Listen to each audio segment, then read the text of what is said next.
বইমেলা এবং সাংস্কৃতিক উৎসবে ২১শে পরিষদের সম্মানিত সভাপতি মহোদয়, প্রধান অতিথি হিসাবে উপস্থিত হয়েছেন নওগাঁ সদর আসনের সংসদ সদস্য, মাননীয় সংসদ সদস্য জননেতা জনাব মোহাম্মদ জাহিদুল ইসলাম ভুরু ভাই।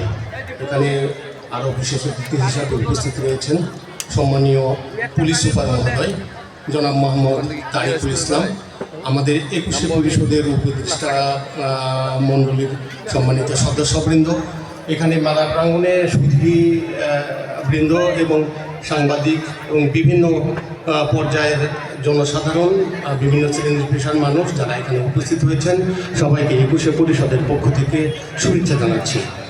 এই ২১শে পরিষদ আসলে একটা সামাজিক সাংস্কৃতিক সংগঠন। এটা ১৯৯৪ সালে এই কেডি স্কুল থেকেই ১৫ই ফেব্রুয়ারি ১৯৯৪ সালে ওই শহীদ মিনার পাদদেশে, তখন শহীদ মিনারটা ঘাসে আচ্ছন্ন ছিল, আমরা সেখানেই কিন্তু নওগাঁর কবি, লেখক, সাংবাদিক, বুদ্ধিজীবী তারা কিন্তু উপস্থিত হয়েছিলাম, আইনজীবী। আজকের সেই সংগঠন আজকে ৩২ বছর পার করে আমরা ৩৩-এ পা দিয়েছি। এই সংগঠনের অনেক কাজ রয়েছে, নানাবিধ কাজ রয়েছে। এই সংগঠনের অনেক রকম চড়াই উতরাই, বিভিন্ন ঘাত প্রতিঘাতের মধ্য দিয়ে আজকে আমরা এই ৩২ বছরে পা দিয়েছি। আমরা মনে করি ২১শে পরিষদ থাকবে, ২১শে পরিষদ একটা ধারাবাহিক কার্যক্রম থাকবে, প্রজন্ম থেকে প্রজন্ম দর এই সংগঠন বেঁচে থাকবে, মানুষের হৃদয় জয় করে থাকবে, মানুষের মাঝে থাকবে, মানুষকে নিয়ে চিন্তা করে অনেক কাজ রয়েছে। আমি এগুলো বলে শেষ করতে পারবো না, শুধু একটু কথা বলি।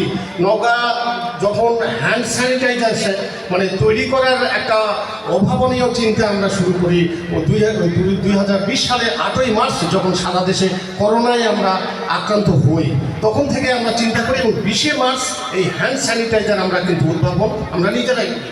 তো আমাদের অনেক ধরনের কাজ রয়েছে, সাহিত্য, সাংস্কৃতিক, তারপরে আমাদের গ্রামীণ ঐতিহ্য, আমরা পুতুল নাচ, আমরা যাত্রাপালা, বাংলার আবহমান বিভিন্ন ধরনের হারিয়ে যাওয়া লোককথা, আমরা যে আস্তান মোল্লা নওগাঁর কৃষক বিদ্রোহের নেতা, যাকে আমরা নওগাঁর মাটি মানুষ শ্রদ্ধা করে স্মরণ করি, সেই আস্তান মোল্লাকে নিয়ে আমরা প্রথমবারের মতো ৯১ বছর পর তাকে কিন্তু আমরা স্মরণ করেছি।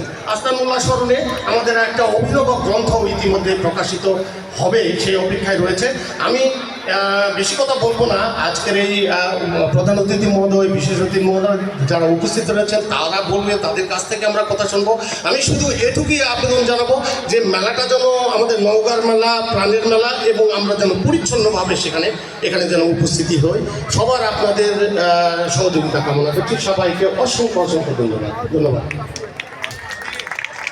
অসংখ্য ধন্যবাদ সম্মানিত সাধারণ সম্পাদক জনাব এম রাসেল মহোদয়কে। এবারে